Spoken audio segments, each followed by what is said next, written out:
Okay, good morning, everybody. Glad you could join us this morning. Glad to see you all got in with no problem, hopefully. So actually, first thing on the agenda is to just kind of remind everybody that we had gotta read. As you all know, those of you who tried to join last week, that we had a Zoom fiasco, and Zoom made some changes to settings that I didn't know about. And so after spending about 2 hours chatting with them, we kind of figured out what the problem was. And so it looks like everybody got in this morning. So just jumping into the meeting because we have a lot to cover. First of all, is there anybody new joining us this morning? Any new participants this morning? Morning, Steve. Good morning. Morning, John. Good. Glad to see you could join us. Thank you. So, John, you want to just tell people quickly who you are? Yeah, sure. John Bentham, and I'm a consultant for marketing strategy, go-to-market strategy, and soft landing of companies coming into the U.S. or going from the U.S. out. Okay, but John, you want to also tell them about the healthcare project that you're working on with the university? Yes. So I'm working on a virtual augmented reality project with University of Arizona College of Medicine, and specifically the Department of Ophthalmology. And we're in the process of getting funding. We think we have funding, not quite sure. We may have it. Anyway, so we're going around and around with that right now, but it essentially sets up an XR center, augmented reality center, to train ophthalmologists in eye movement and eye care. And this is also extensible out to the Pima Community College, which will be kind of a model for the other 9 community colleges within Arizona, and setting up an XR center to train in the trades and healthcare and things like that. Very exciting program, and happy to be a part of it.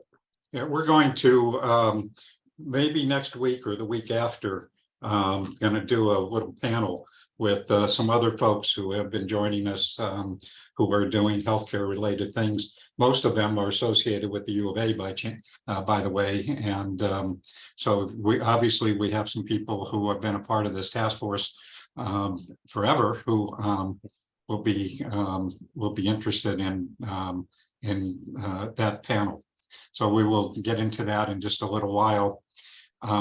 So just jumping in again, because we have time, we have actually almost 3 presentations to cover this morning. So I want to start with Lisa Gustinelli, who has presented with the task force in the past and is doing some really amazing stuff with ACP, getting people signed up, working in a local community in Florida. And she has contacted us that she's been in touch with Lyle, with the FCC, about doing some kind of a ACP push in Florida and Arizona in January. And so with that, Lisa, I'm going to just turn it over to you. Do you need to share? No, I don't really need to share. Thank you. Okay, so Yeah. You're on, Lisa. I'll just explain the program. Yeah, just quickly, Lisa. Just give people your background. Oh, sure. Okay, I am the innovator in residence for the Arizona State University Shaping EDU initiative that was started right at the beginning of the COVID lockdown, called Broadband Access and Equity. Of course, now it's kind of evolved into digital equity and digital belonging as well. Right when we started, I was fortunate enough to reach out to our then new FCC commissioner, Jessica Rosenworcel. She was actually the acting commissioner at that time. And she was able to attend one of our first meetings. And we explained what we do. So she got me into contact with Lyle Ishida. He is the head of the FCC outreach. So he does all the outreach for the ACP program. So from that connection, we had a few meetings together, And I had told him some of the work I've been doing in Florida, which is to hold some ACP events. And it really hadn't been done before. It was at the early stages of just the education about what ACP was. And I was chosen as one of 10 pilot programs for an actual live event. He flew in here to South Florida to attend the event, kind of observe and watch how it would play out. Excuse me, Lisa, you just remind people that you are in Florida. Yeah, not I'm in Arizona. Florida, although I'm in Arizona State University Innovator in Residence. I won't go into how that all happened, but of course, I'm very interested in what I'm going to be telling you is absolutely for Arizona. Anyway, the event was quite successful. Our commissioner especially, and this pertains to us doing this when we talk about Arizona, particularly was interested in the event that I was holding because it was the exact demographic of the people that they are hoping to reach. Reaching people who perhaps already have Wi-Fi, who are just looking for a discount. That's a little bit easier. This demographic is in rural area of South Florida, where we have all the Florida Sugar Company is there, all the sugar cane. If you eat Dixie Crystal sugar, that's where it's produced. And 41% of the city of Belle Glade, of the people who live there, are living below the poverty level. It's almost all Haitian migrants, I should say, and then also Mexican migrants. So that first event that I held was for the Haitian migrant population. So these are people who never even had internet. It's not that they wanted to get internet for free, they just never had it. And it was very successful. So then I held another event in the Mexican migrant area. The first one was with the Haitians, the second was the Mexicans. And why I am invited, and Steve wanted me to speak with you, is because I met with Lyle. He contacted me about 3 weeks ago and said he would like to do another big ACP push in Arizona and Florida. And he's actually going to be doing it in Hawaii because he's from Hawaii and he has a lot of contacts there. And he wants me to help him with the push. And the way the push is going to roll out is he would fly in with Kayla Ulola Hernandez, who helps him on the Train the Trainer programs for like 4 days. And in 4 days, we'd hold a big Train the Trainer push with outreach partners who could then go out and hold their own events. Why does he want to do this model? Well, when I did the first Belle Glade model, it became evident right away from the person that I worked with. It was actually at a pastor of the local Haitian Baptist church. And in that area, as you can imagine, that's kind of the gathering place for all the community members. This guy is young, he's vibrant, he's connected with the city commissioner, he's connected with the local library, he's connected with all the different government officials who help with different services, the mayor. So he was the perfect person to use as an outreach partner, because what he did then is he got volunteers from me, he got digital navigators, and he did Facebook Lives, and we helped with the, handing out of the brochures, and we just got the news out. Most of it was word of mouth. And because he's a respected member of the community, people came and we were able to sit there with volunteers and get them signed up. And we had over 100 people signed up that day. So the moral of the story is we kind of figured out that it's great to just give out flyers. A couple of weeks ago, I went to a health fair in our county where we're at the largest health center for migrants in the state. There were about 600 1,000 people there. I gave out flyers, but the most important thing about being there was the contacts that I made, who can be now outreach partners. Because for somebody to come and sign up for the ACP and sit there, they really need someone that they know from in the community, or they need an outreach partner that they trust and that they can depend on. Remember, they're giving sensitive information, they're giving their Medicaid number, they're giving their Social Security number, they're telling you they're on WIC or food stamps. So they really need someone who they feel they can trust, someone who speaks their language. In my case, when we had the Haitians and the Mexicans, I had to have somebody sitting there helping me to translate. But when you get that trust and you go to that place where they know they can count on, if they didn't finish it up or they didn't understand something about it, they know that you're going to be there from the start to the finish for them, then they're more likely to go through the process from start to finish and obtain success, because you have to be patient with the process to obtain success.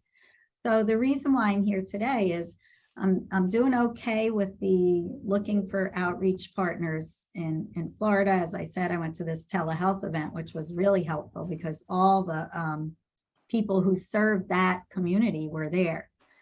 So what I'm looking for is a small team here to help me learn who would be the outreach partners in Arizona. Can we meet, maybe outside of this meeting, have a smaller meeting to talk about that and talk about a strategy of connecting with these outreach partners to be able to hold an ACP sign-up event that won't be just giving out flyers, that can be successful from start to finish, and perhaps even ongoing once we get them all signed up, add in the digital belonging piece to add in maybe where they could come back and get some training of this is how you write an email, or this is how you can connect to Wi-Fi to connect your government service that you want to check why your check didn't come or something like that. So I know I spoke fast, but that's basically it. So couple of things. So Cindy and I met with Lisa, had a really good conversation. I love talking with Lisa. She just is doing some really phenomenal work and really has had some real experiences in the challenges that we've faced in trying to get people signed up for ACP and the follow-up and so forth. And so we had a brief meeting with Cindy and myself and Lisa, and what we were thinking about was possibly doing a pilot or demonstration project along with the FCC, and looking at maybe picking 3, 4, or 5 communities and really focusing on doing the kinds of things that Lisa just described in the work she did, and the good, bad, and ugly of getting people connected to ACP. So the upshot of that is that, as Lisa mentioned, is that we'd like to get a small group of folks together and kind of map this out, and then follow up. And Lisa will follow up with Lyle, since she's had great relationship with Lyle and the FCC. So that's kind of what we're thinking at this point. Any questions or comments? One thing is I didn't mention when it's for. After January of 2023, we're talking this. That's when they'd like to come in. So maybe even as February, January. So this isn't for right away, but Good. we can be working on it. Yeah. Great. Thanks, Lisa. Mm-hmm. Any questions or comments for Lisa before we move on? Can I just ask one quick question that we talked about, Steve? Sure, To absolutely. Mala, who said she'd be interested in helping as well. Mala, do you have, I found out at my last big outreach that in Florida, libraries are not allowed to do an ACP sign-up event because they're not allowed to take personal, at least here, they're not allowed to take personal information from people. Like we could hand out flyers there, explain what it is, but we couldn't help sign them up. Is that true in Arizona? Corey is here. He may be better able to answer the question. But at the state library, we really don't have a library as such for people to go to and sign up at the library. We make ourselves or our services available at events, at other events, maybe at school or at church or other places where it's not us, but the local library who will be the outreach partner. And we would serve as the trainer and training all our library folks to attend. But to answer your question, we are not actually taking any of their information. Like for Pima County Public Library, whoever is coming there to sign up, the librarian just helps them scan their information into the system to upload the information, but they don't actually keep any of that information. They don't physically type in the information even. So Mala, this is Michelle. Hi, Let me Michelle. just Didn't see chime- the hi. were there. Yeah, sorry. go No ahead. worries, no worries. Yeah, let me just chime in real quick. In Arizona, we can definitely do ACP sign-up events in the library. However, our staff, like Mala said, cannot type the applications for them. So we can facilitate others doing it. Yes. Okay. Okay, thank you for clearing that up. Maybe that's what it is here too. Okay, thank you. And so my contact information is in the email that Steve sends out. So please do contact me, and we would love to, we would love to have you help, and I'll get with you on another time that we can meet. Thank you. Sure. And Lisa, I spoke with Lyle at the Shelby conference, and we spoke about who could be good outreach partners in Arizona. He's particularly looking for people in tribal communities who speak the tribal language. And of course, even cross the hurdle of why internet, we need to train them on adoption before we even train them on signing up for ACP. So I need to, I'm sorry, Mala, just finish your thought. We need to move on because Sandeep is online to give us a quick update on what's happening. And he has another meeting at 8, so we don't have much time. Sure. And I Just do one, too. So one quick so point thank that I wanted to make was that Lyle said he was looking to reduce the time, the sign-up time, from an average of 40 minutes to 20-25 minutes. So that's what our aim is. Mhm. So back to you, Lisa, or back to you, Steve. Okay, Okay. and I also have a meeting, so thank you so much. I'm gonna Lisa's going to teach. we'll follow up. Great, thanks, Lisa. Good to see you. Okay. Appreciate it. Appreciate all the great work you're doing. Okay, So thank you. Sandeep, you're on. Yes, sir. Thank you so much. Good morning, everyone. And my sincere apologies that I could not able to attend the meeting for this month. Given all Jeff's departure, it's been very hard. I'm trying to hold the bull together here. As you know, we are submitting the BEAD application, digital equity application. Sandeep, can I interrupt you just a second? Sure. And just tell people who you are, please? Oh, sure. My name is Sandeep Bhaumik. I'm Assistant Broadband Director here at Arizona Commerce Authority. I work with Jeff. You probably didn't see me that much in this meeting, but I was always a silent listener and a big supporter for this group. Okay, go ahead. So as you all know, the BEAD application deadline, pretty much like the initial participation deadline was last one month ago. We are able to successfully submit our application for BEAD Last Mile and Digital Equity. We are hoping to get the initial approval for the planning fund soon. Still nothing official yet, but in the meantime, I am excited to update you all that we developed an RFQ, not an RFP, and we will put that out in the street. So please feel free to respond to that RFQ if you are interested. We are at this point from ACS standpoint, we are planning to involve multiple entities for both digital equity as well as BEAD. So hopefully you will see that at the end of the week. A part of that, we have a strategic middle mile implementation plan coming up soon. As pretty much a lot of you who are involved in this project know that our open access network, middle mile network in I-17 and I-19 and I-40 is almost ready. So we are going through a process to select a OMC vendor who will be managing this network in future. So that RFP will be on the street too soon, hopefully again at the end of the week. And as I was listening to a lot of chatter about the ACP, we have a significant plan to push ACP through digital equity component of BEAD. So that's the quick update I have. Oh, sorry, one more update. I'm mumbling here. I have to hop into another meeting. State Broadband Director.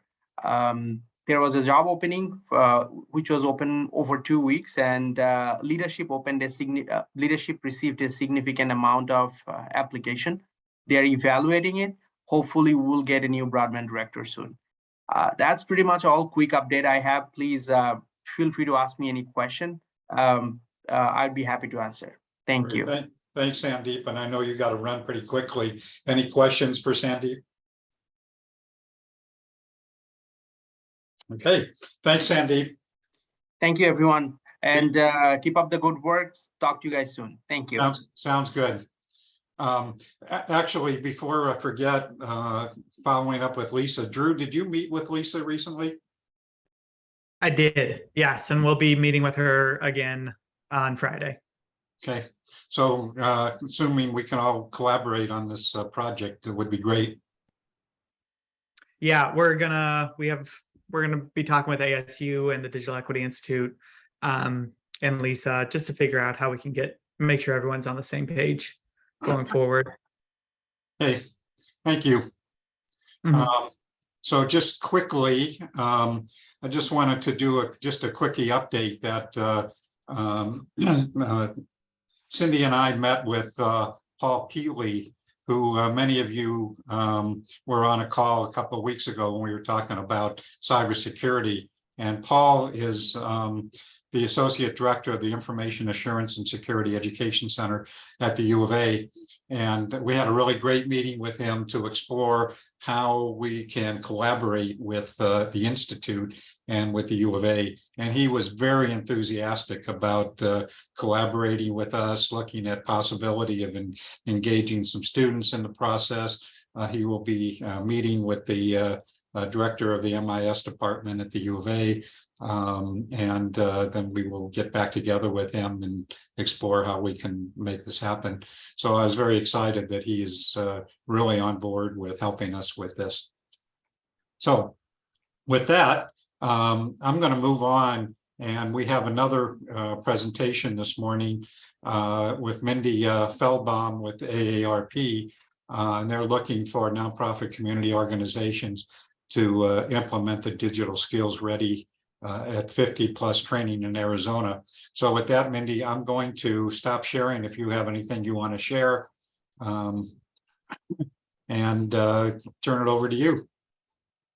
Thank you so much, Steve, and thank you. And hi, Cindy, again. I see you.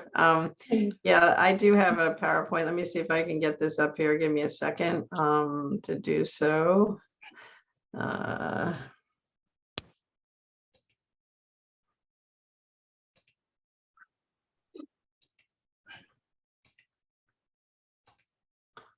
Does everybody see that? Yep. Okay, put that in a slideshow. All right.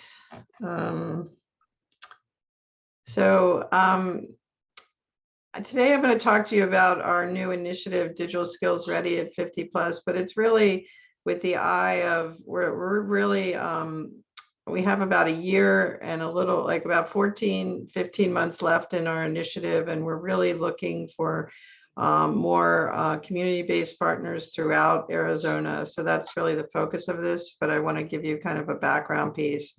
I'm going to do this very briefly. I know we don't have a lot of time. I'm Mindy Feldbaum, the Vice President of Workforce Programs at the ARP Foundation. For those of you who are not familiar with the ARP Foundation, we are a charitable affiliate of ARP. Our sole mission is to end senior poverty. We do so through a variety of gates. One of them is economic opportunity, with equity at the centerpiece, and for populations that face systemic discrimination. We serve both members and non-members alike, and we have legal advocacy, evidence-based solutions. We do a lot with social connectedness, and ultimately it's about resiliency, advancing equity, and restoring hope.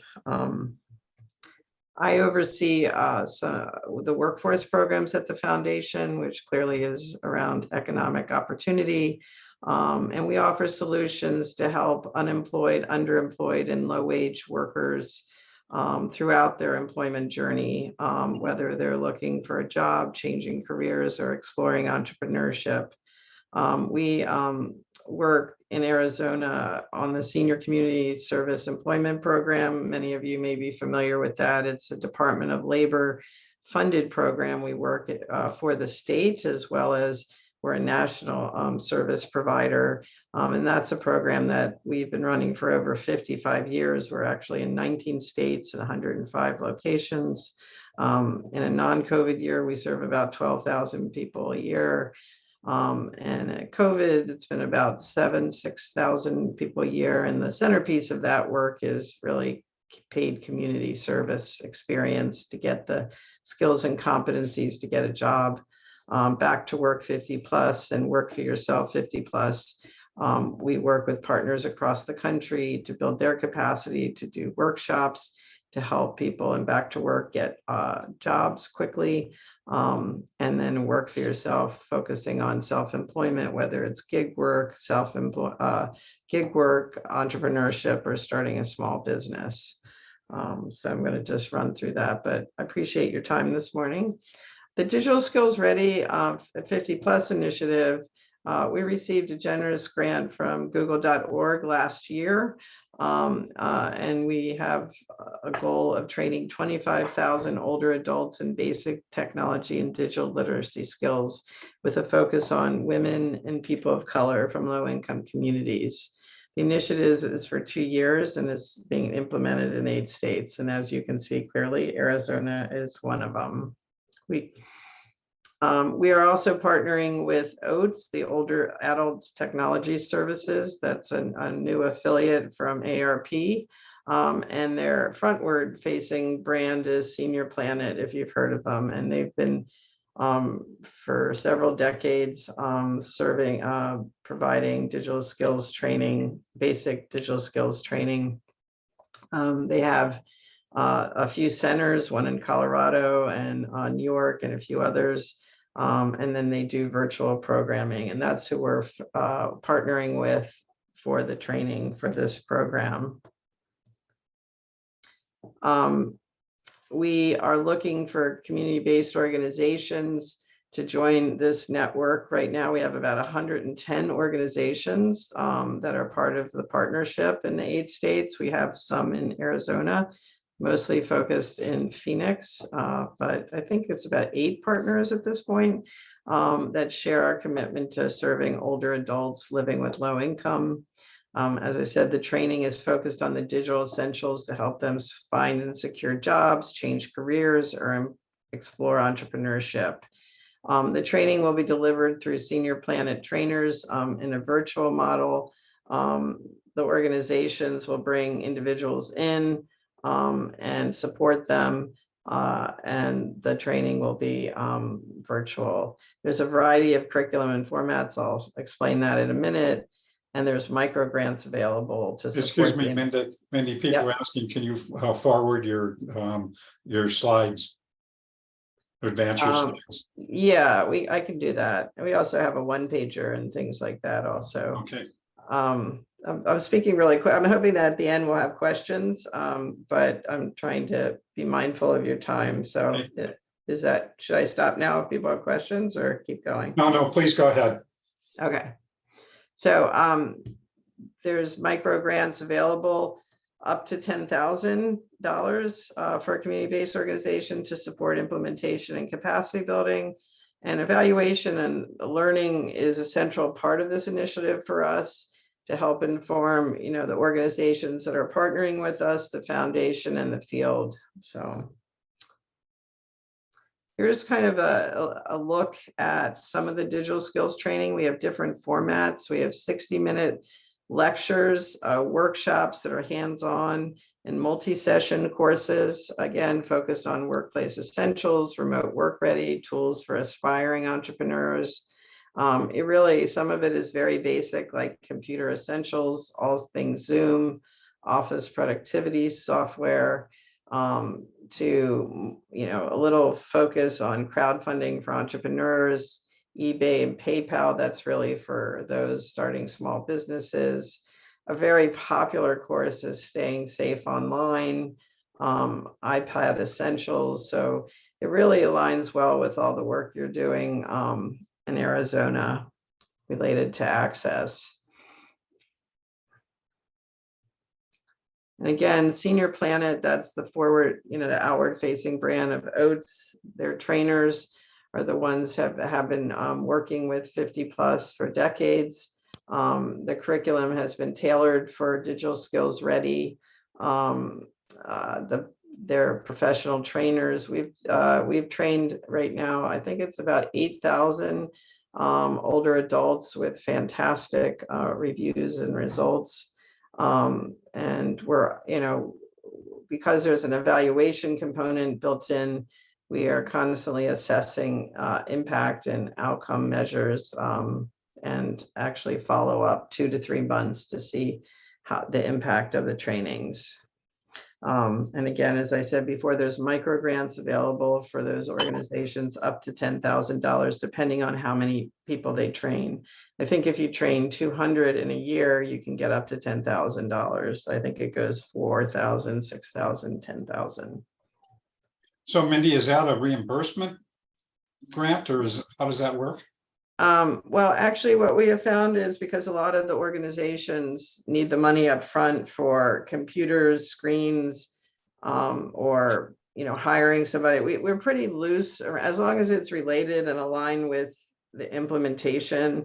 We don't get very specific. We have actually given the money up front so that they can have it right away. So it isn't a cost reimbursement. If you want to do it incrementally, that's fine. But for most of the organizations, and we have funded everything from libraries to health organizations. We have a variety of partnerships that are fantastic, from community action agencies to I think we have an AIDS network that's doing employment. It tends to be because we are kind of focusing on the people who are still in the workforce in a way, tend to be, there's a few senior centers, but in general, it tends to be in the 50 to 75 age range in our group, those who are working part or full-time or want work. So, but we work with immigrant organizations, Chamber of Commerce's, innovation networks, because we have a business, there's some small business development trainings, or people who are interested in entrepreneurship. So it really ranges. Libraries, WISE, we have a range, but we have given in general the money up front because a lot of these smaller community-based organizations really can't do the trainings without the money up front. Okay. And then there is a reporting quarterly, but we've really tried to minimize all that just to make sure that, there's, obviously they're spending the money on what they said and that they're reporting. We do have, make sure that they're keeping their commitments to training the individuals. But because the types of workshops, there's, 200 in a year is actually pretty doable for most, because it could be an hour training.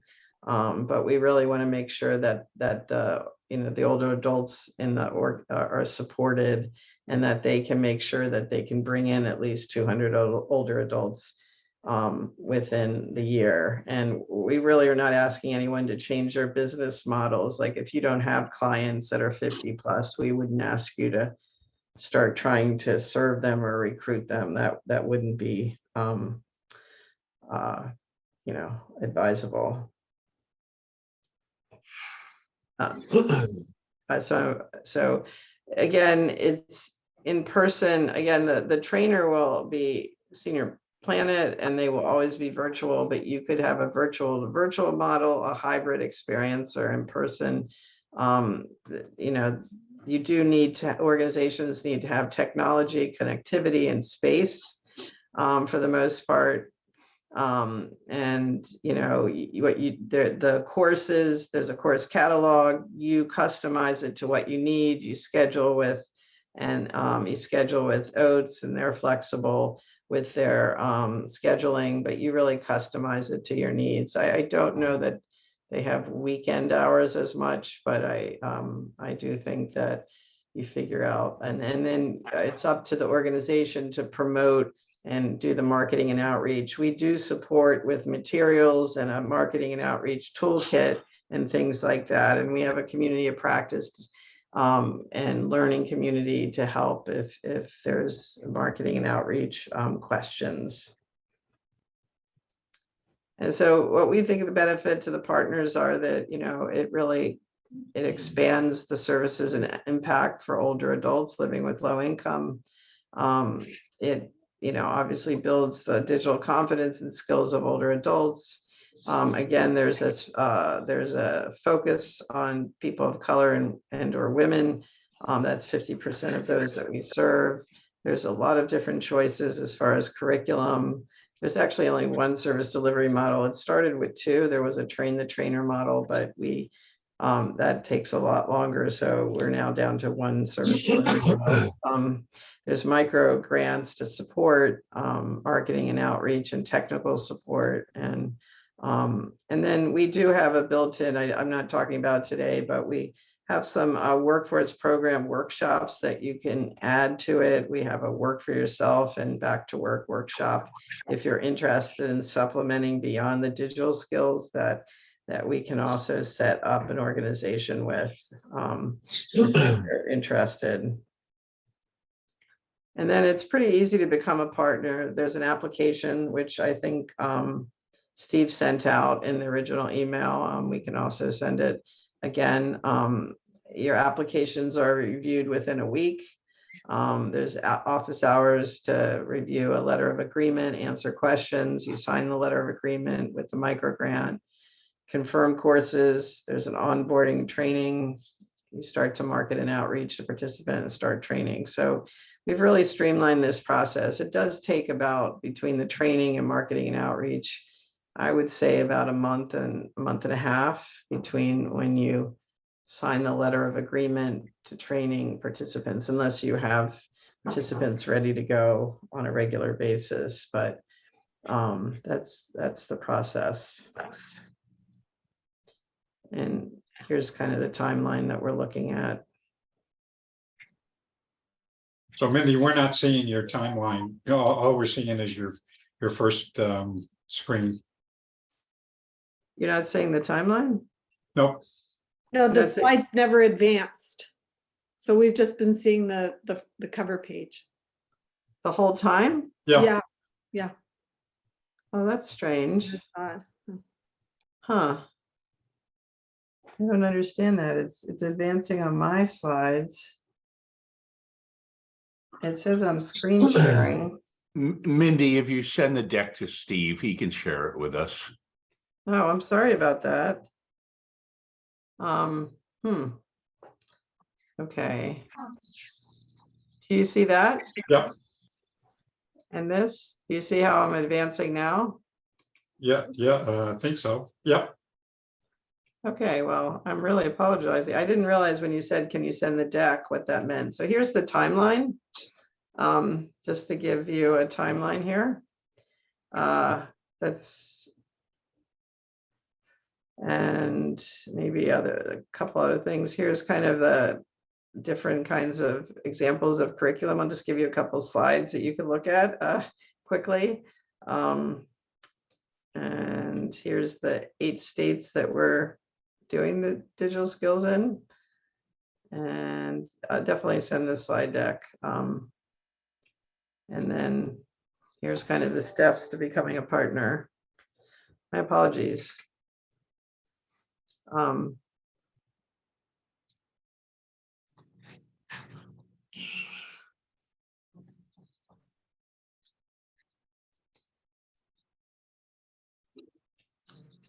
Are there any questions? Questions for Mindy?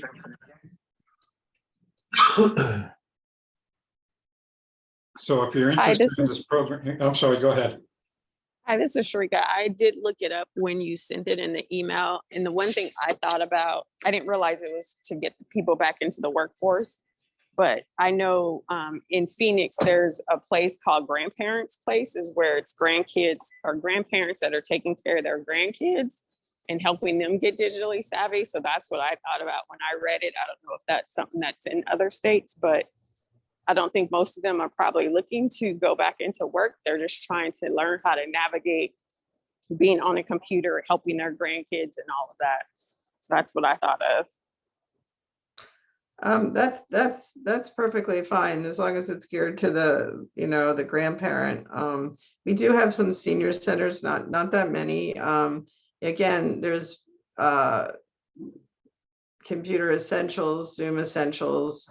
I think a lot of the organizations that we have are geared, they have employment programs like Dress for Success or the Y or things like that. But we do have some libraries that are doing it that are, basic. So that would be an opportunity. So, but we're really, we're really open to different organizations. I would just, I think Arizona, and it can be throughout the state because the senior Planet trainers can be anywhere.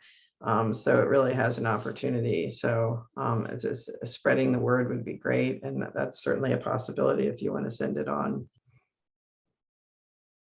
So there was a question about, is there a link to sign up? And the answer is yes. It was in the email that I sent with the announcement of this meeting. It will be in the email that I send as a follow-up to this meeting. And in the meantime, Mindy, if you want to also put that link in the chat, I think that would be a good idea also. All right, I'll have to get that link. I don't have it on me here. And then I'll send I'll send you the PowerPoint if somebody wants it. I don't know if we've been sending out the PowerPoint. I just have to, but we have all the information. That would be easy to, I don't think it'll be a problem. Okay. Let me send you the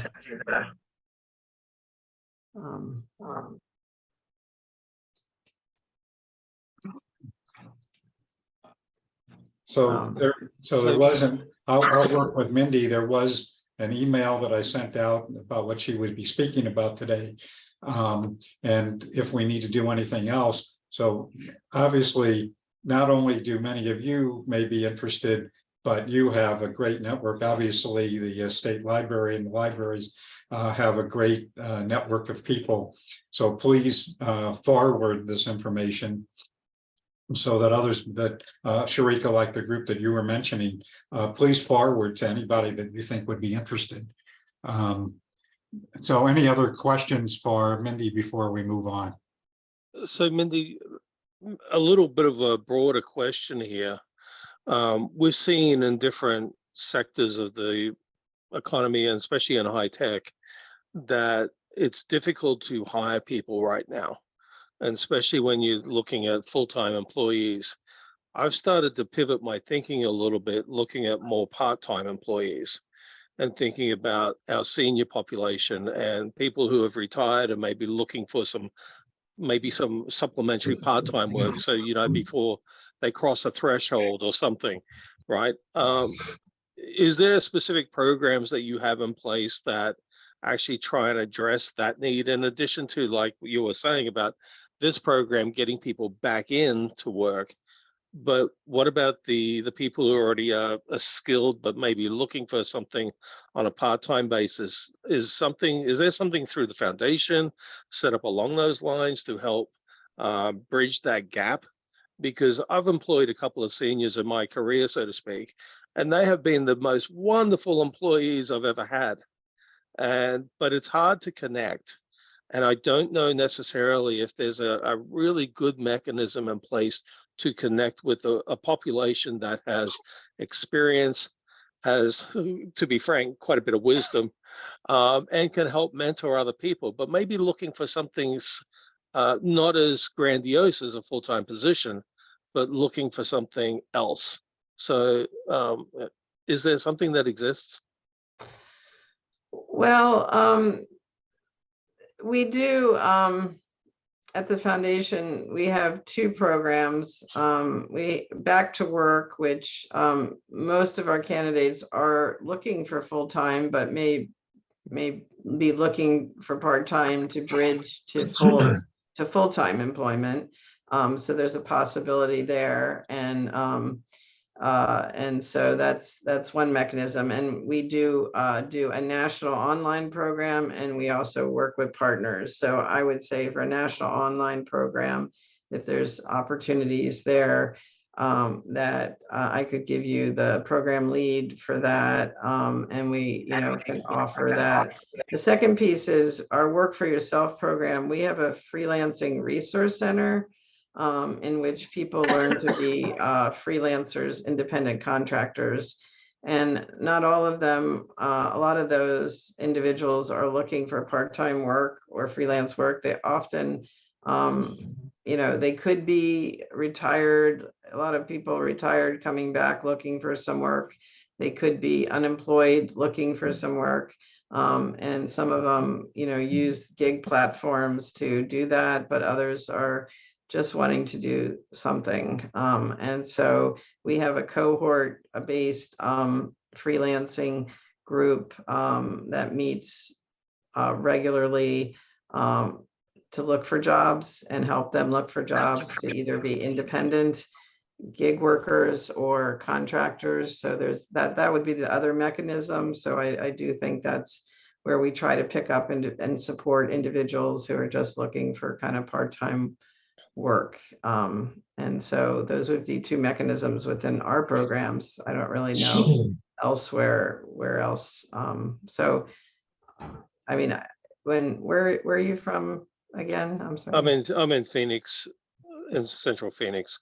I'm with Phoenix College, but I know school districts and I know colleges who have positions part-time, full-time, and they're struggling to try and even get applicants.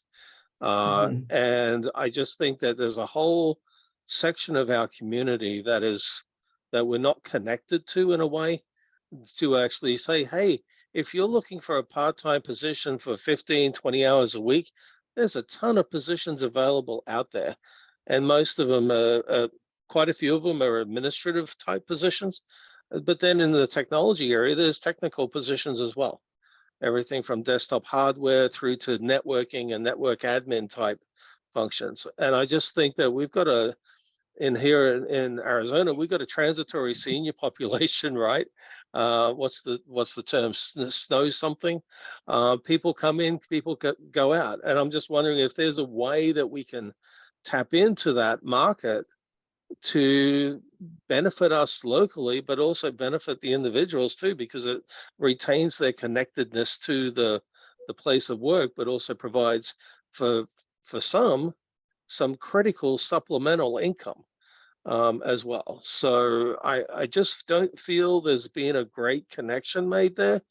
And I really want to try and explore it a little bit further. Yeah, we also have the Senior Employment Community Service Program with offices in Arizona, with seniors that are 55 plus that are looking for jobs. I don't know but most of them are looking more for probably full-time jobs.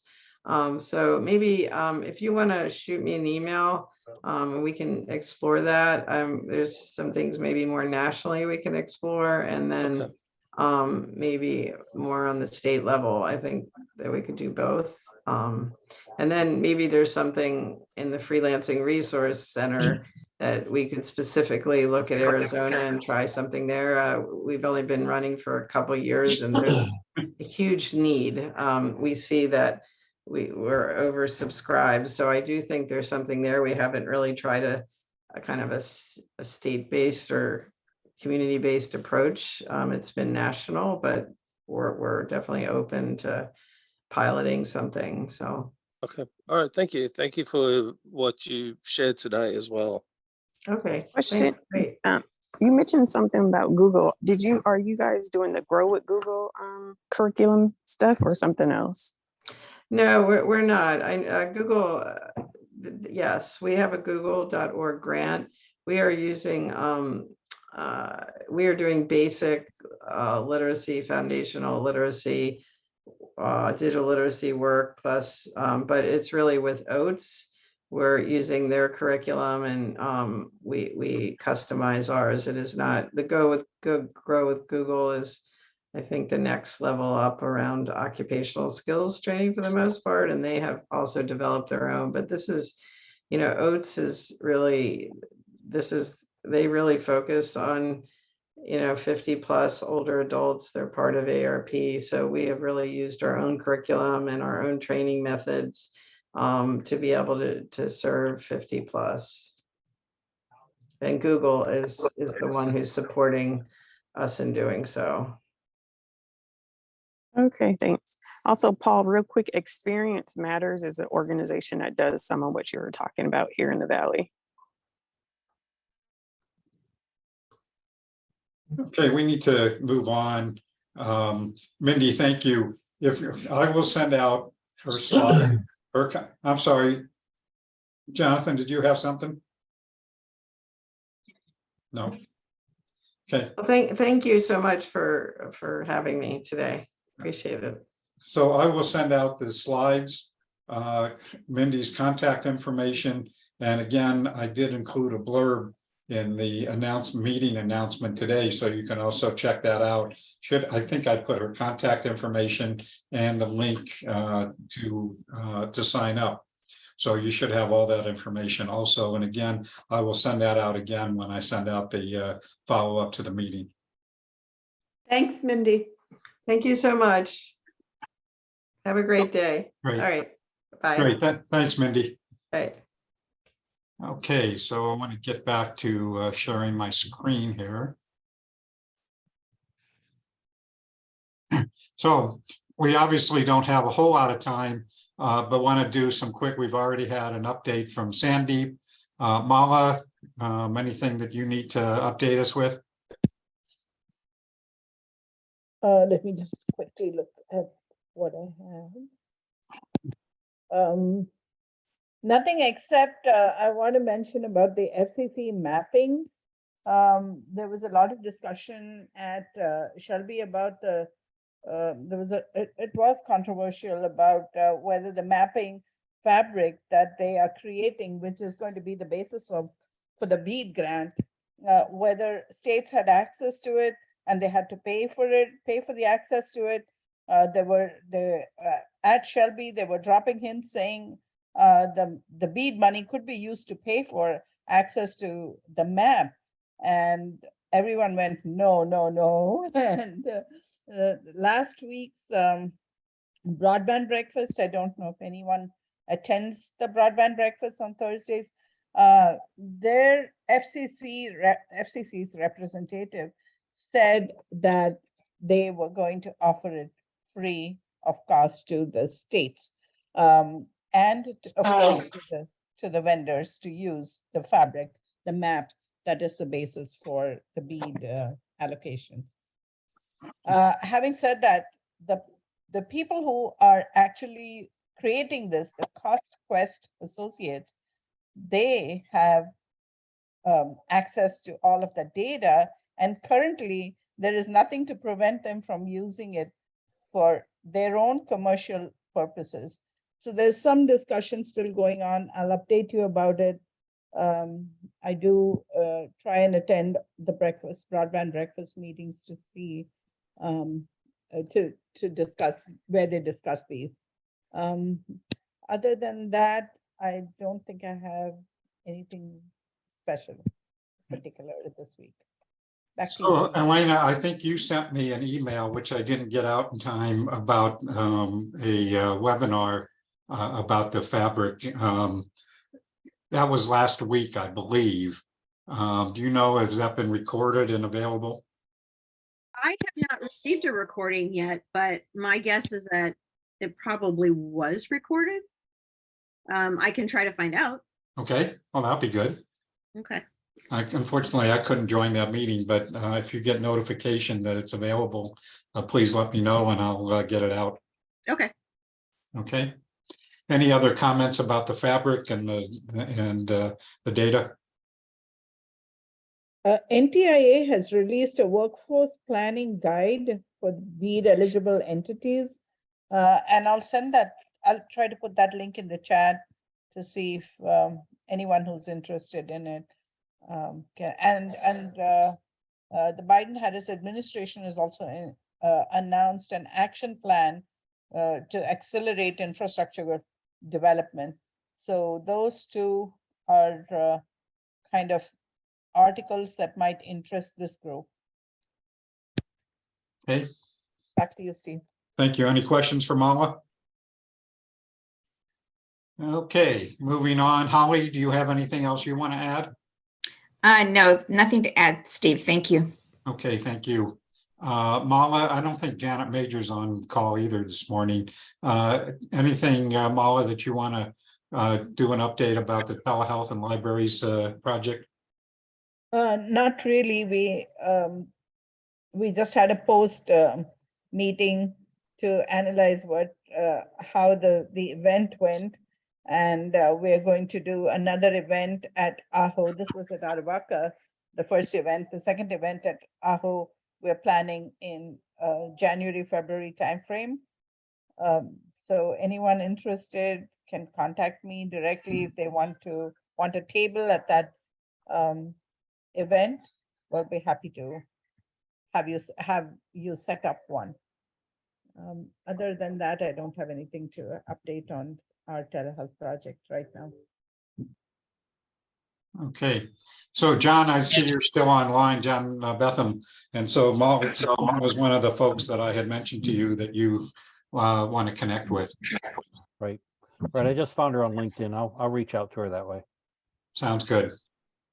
Okay, Janet, I don't believe she's online.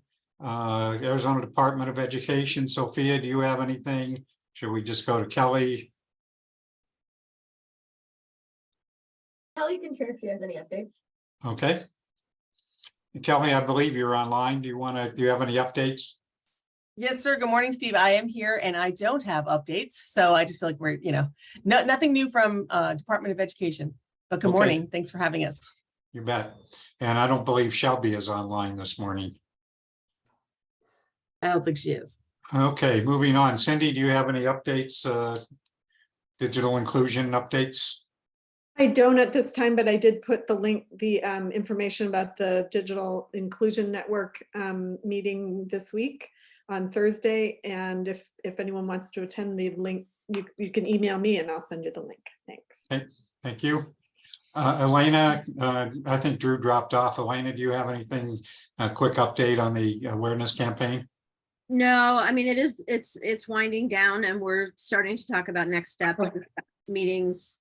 We already mentioned with Lisa and meetings with Aaron. And then I put some information. There was a Washington Post article that I think was a pretty interesting read about some issues that are happening with ACP. So if, I think Drew put that link in the chat. And then, yeah, so probably after these meetings this week, next week, we should have something to share. Okay. And I'd like to follow up with you, Elena, about some of the conversations we've been thinking about with Lisa.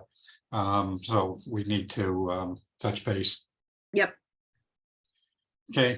Nicole is not online today. So I don't think we have anything from her.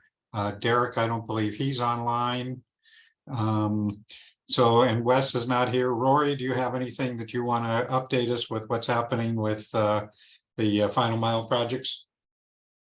Yeah, just quickly, we completed the electrical work out in St. John's. Towers are we'll go in there next week. And we just, we're putting the tower in Forest Lakes.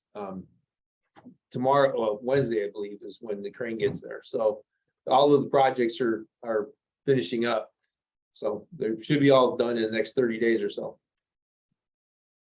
Awesome. Okay, any other announcements today? Any other project announcements that people want to share? Steve, Yeah, Mark. this is Mark. And so I posted earlier in the chat.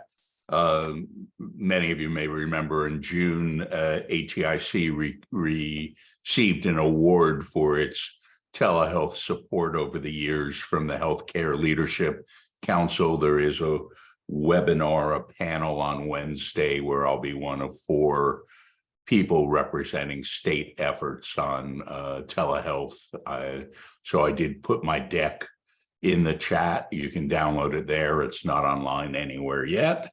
And you can attend Wednesday's webinar with the link provided. Okay.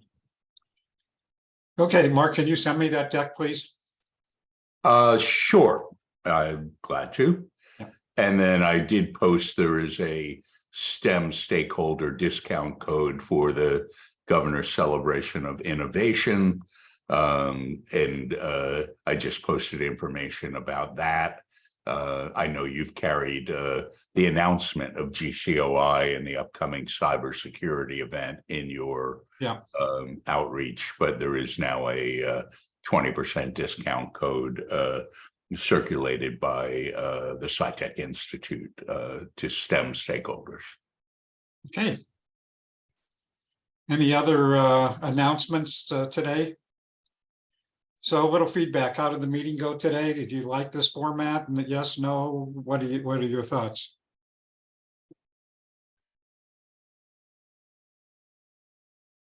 Oh, don't everybody speak at once. Well, I'm assuming unless people had any objections, that I assume that people were happy. So I'm going to stop sharing. And anything else? If not, I think we're done for today. We will kibitz if anybody wants to stay online, but I will be stopping the recording. So thank you all.